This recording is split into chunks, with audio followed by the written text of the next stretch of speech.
Hola oyentes de Radio Sefarad, volvemos con la crónica desde Israel con Pablo Bornstein. ¿Qué tal, Pablo?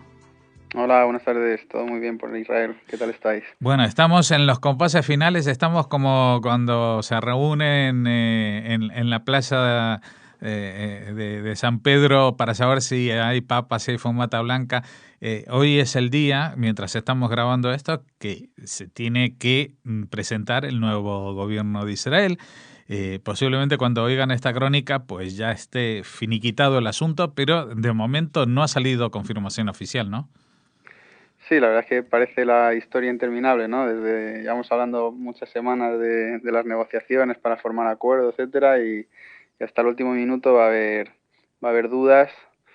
Y exactamente esta noche acaba el plazo por el que Netanyahu tiene que confirmar al presidente del país, a Reuven Rivlin, que ha sido capaz de llegar a acuerdos para formar ese gobierno, y todavía quedan algunos flecos en relación con la inclusión del partido de Naftali Bennett, de Abait Yehudi, ¿no? Porque ha llegado a diversos acuerdos con otras formaciones. Ya la semana pasada había alcanzado los acuerdos con el partido de Moshe Kahlon, con Kulanu y con el partido de los ultraortodoxos askenazíes. Y esta semana, al principio, el lunes, llegaba al acuerdo con el partido de los sefardíes Shas. Bueno, ha habido la sorpresa de última hora de que Lieberman se va a quedar fuera de gobierno por decisión propia. Dice que no quiere participar y quizá lo único que queda por cerrar es la inclusión del partido Naftali Bennett, que Netanyahu necesita para completar los 61 diputados, ¿no? Que le darían derecho a formar gobierno. Ahora, como si alguien se acatarre, ya no tiene mayoría. ¿Qué hacemos? Sí, se quedarían una sola persona que falte, sí. No, bueno, no, digo lo del catarro como que alguien que de pronto diga, bueno, me voy a pasar, que se vea tentado por alguna otra formación política para pasarse, ¿no? A sus filas, un transfugismo. Un transfugismo de última hora, pues no claro. sé, no parece probable, pero nunca se puede descartar estas cosas en Israel. Yo creo que la idea de Netanyahu es hoy presentar un gobierno más o menos como sea y seguir durante este mes buscando algún otro partido que se apunte, ¿no? Uh-huh.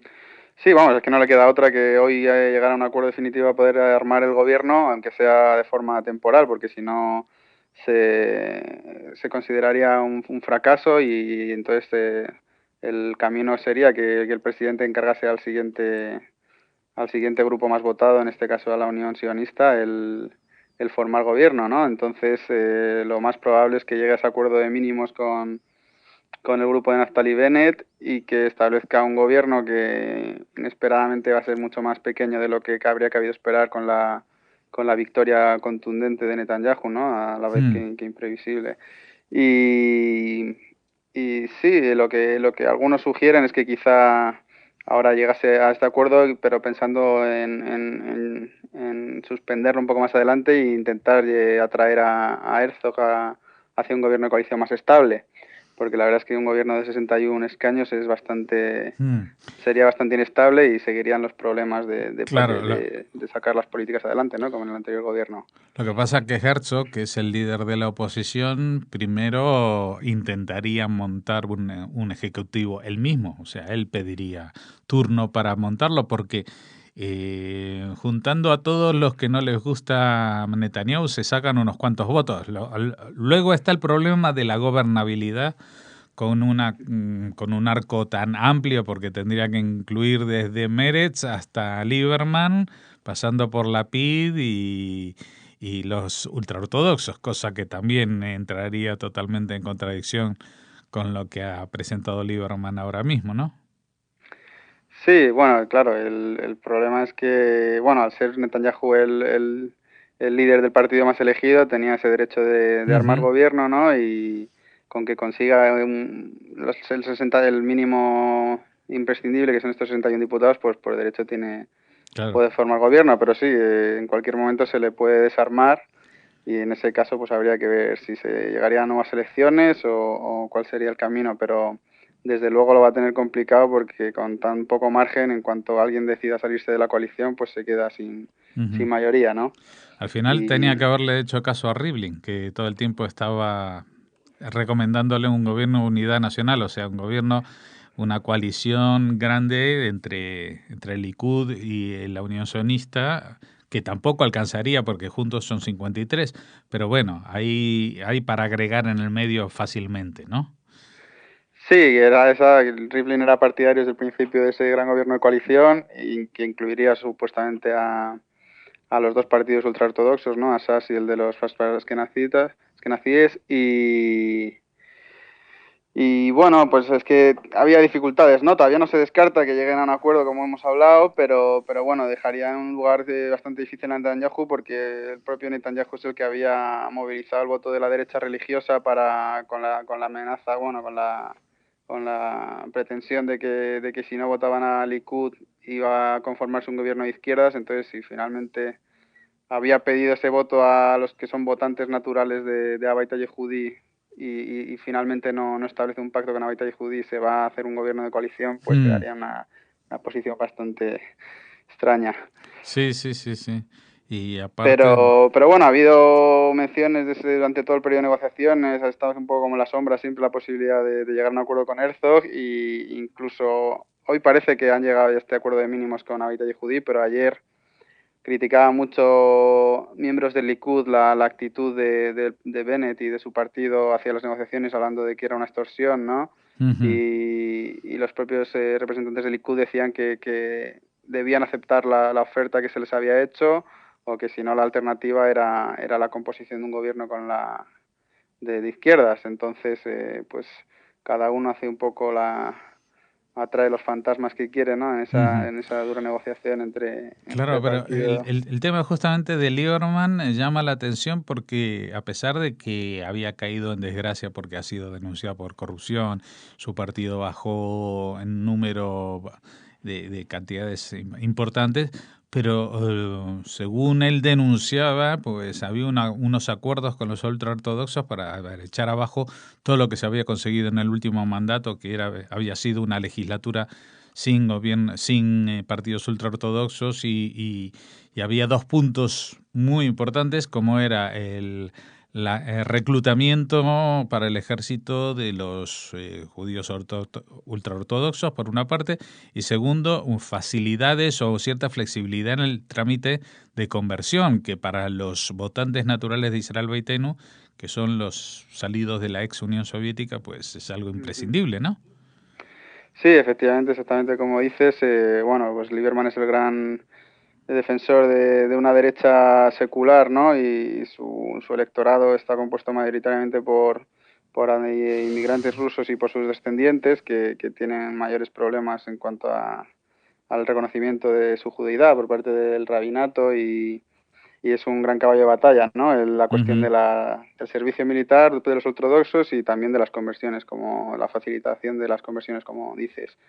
Y en ese sentido, bueno, pues Lieberman se venía desde hace tiempo palpando su caída en desgracia, ¿no? Y su pérdida de relevancia y con el acuerdo alcanzado por Netanyahu con el partido de los ultraortodoxos askenazíes, ha venido a confirmar que ha cedido a ciertas demandas, ¿no? En cuanto a transferencia de fondos a las ayudas a los religiosos, la exención de la suspensión de las penas de carácter las suspensión de las penas de carácter penal, ¿no? Para los que se nieguen a servir en el ejército y sobre todo también las cuestiones de la facilitación de las conversiones que ha sido también suspendido, pues ha acabado de ser el detonante.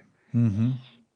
Pero bueno, también es cierto que la relación entre Lieberman y Netanyahu se había enfriado desde el verano pasado en sus diferentes opiniones respecto a la política a seguir en Gaza, ¿no? Con el conflicto. Ujú. Ahí Y Lieberman exigía mucha más contundencia.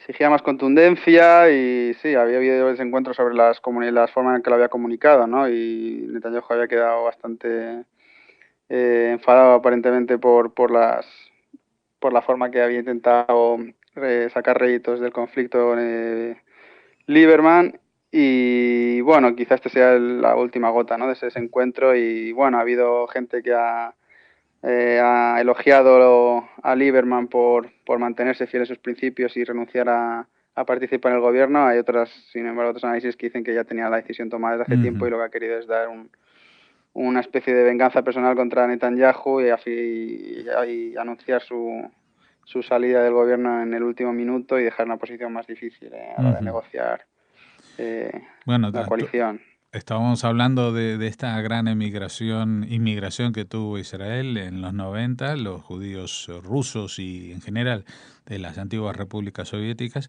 y todavía, incluso antes que los 90, en los 80, hubo una inmigración que fue pequeña pero muy significativa y de la cual hasta hace 2 semanas pues Israel se sentía muy orgullosa y parecía idílica la relación con los judíos etíopes, ¿no?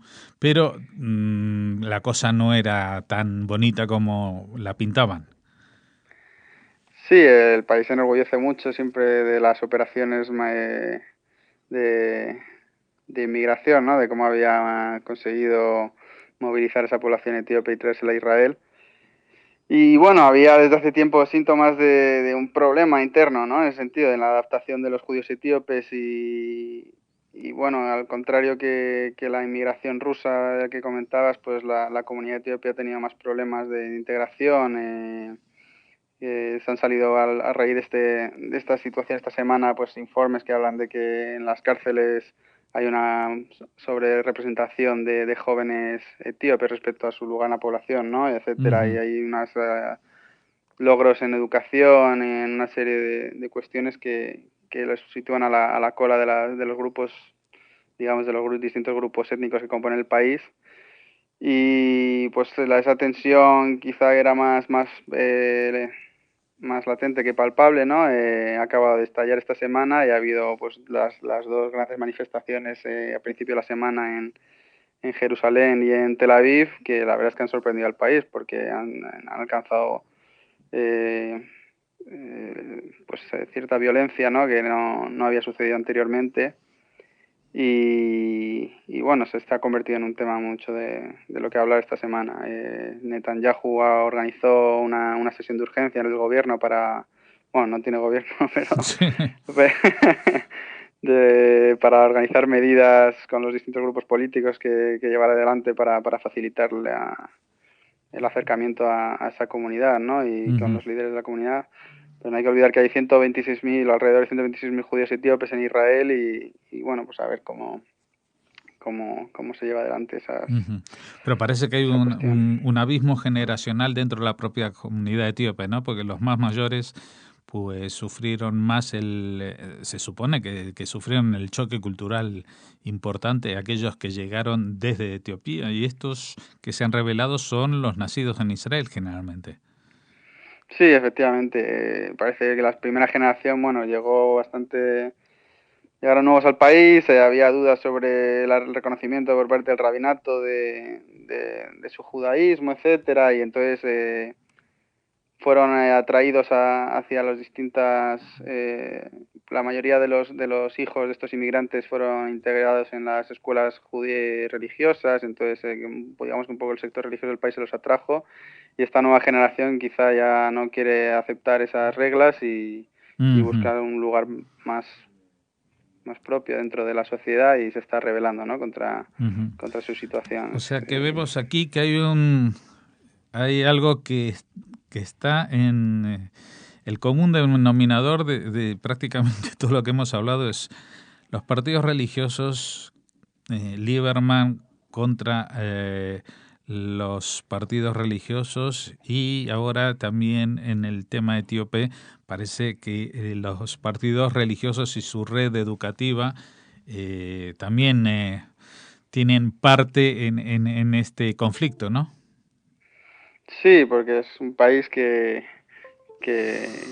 donde la religión juega un papel muy importante, ¿no? En la identidad nacional y sobre todo en las cuestiones de cómo se reparte o quién adjudica o quién tiene la potestad de establecer cuál es la correcta interpretación de la religión judía, ¿no? Y cómo se aplica eso a diversas cuestiones prácticas sobre derechos individuales y derechos también como comunidad. En el caso de los etíopes, pues sí, son cuestiones muy polémicas y de difícil solución y unas de las que generan mayor tensión siempre en las dinámicas del país, las sociales del país, sí. Pero ahora, igual yo la pregunta que te hago es más a nivel personal porque es muy difícil, no hay un estudio que yo sepa sobre este tema, pero los problemas llamémoslo, de discriminación de los etíopes que sufren en Israel, ¿son más por el color de su piel o porque la gente no está convencida de que son realmente judíos? Uh-huh. Bueno, yo creo que hay un problema a dos dimensiones, ¿no? En ese sentido, que todo ha estallado a raíz de un vídeo que se ha difundido en el que se veía a un policía israelí agrediendo a un soldado etíope. Entonces hay una queja constante de una brutalidad policial hacia esa comunidad por una cosa más de racismo por el color de la piel, ¿no? Pero no cabe duda que detrás de eso también hay una cuestión del reconocimiento de la igualdad, de la situación de igualdad en cuanto a su judeidad de los etíopes, ¿no? Que no se acaban, que ellos se reconocen. Es curioso porque durante las protestas se veía claramente que los que protestaban iban enarbolando la bandera de Israel, entonces ellos se consideran judíos, se consideran israelíes y lo que quieren es el reconocimiento general de que son parte integrante del Estado, de la sociedad y que están al nivel de los demás. Entonces sí que hay una doble cuestión, ¿no? Sobre... Lo que sí estuvo bien, por lo menos a mi entender, es que la sociedad reaccionó. O sea que no es un suceso que ha pasado y que seguramente va a volver a pasar la semana que viene o dentro de 2 semanas, sino que esto conmocionó a la sociedad, al primer ministro, al presidente, y es un debate que se ha abierto en todas partes. Ahora, de pronto, todo el mundo empieza a hablar de si hay racismo o si hay discriminación hacia los etíopes por su color, porque no son judíos del todo o por lo que sea, pero por lo menos se ha instalado el debate en la calle que antes prácticamente no existía. Sí, no hay duda que hay un cambio sustancial en ese sentido y bueno, esto ha creado un gran shock, ¿no? Como dices, todo el mundo al día siguiente de la manifestación en Tel Aviv está bastante impresionada por el grado de gravedad que habían alcanzado los disturbios y pues sí, habrá muchas cosas que se replantearán, está por ver un poco cómo evoluciona el tema, ¿no? Esto traerá cola y por parte de las instituciones sí que ha habido manifestaciones claras de que ha habido un fallo a la hora de ayudar a este sector del país y tanto el presidente Rivlin como el primer ministro han declarado abiertamente que hay que ayudar a los etíopes y que se les ha fallado de alguna forma, ¿no? Entonces sí, va a haber una nueva línea, un nuevo debate que se abre un nuevo con estas debate, un nuevo protestas. planteamiento educativo tiene que haber también para que incluso los chicos y en las televisiones y en todas partes se hable de ese tema. Va a ser muy sano para todos. Muchas gracias, Pablo. Pablo Bornstein, otra vez te tenemos. Hemos sobrevivido a estas semanas y meses de fiestas y por lo menos hasta la próxima tanda que llegará por septiembre, finales de septiembre, que empieza otro mes y pico de fiestas en Israel. Te tendremos aquí cada 2 semanas. Vamos a aprovechar tus crónicas para enterarnos de primera mano lo que está sucediendo allí. Muchas gracias. Estupendo, a ver si hay gobierno ya para la próxima vez Eso que tiene que haber. Muchas gracias, hasta luego, buenas tardes. 100 stars.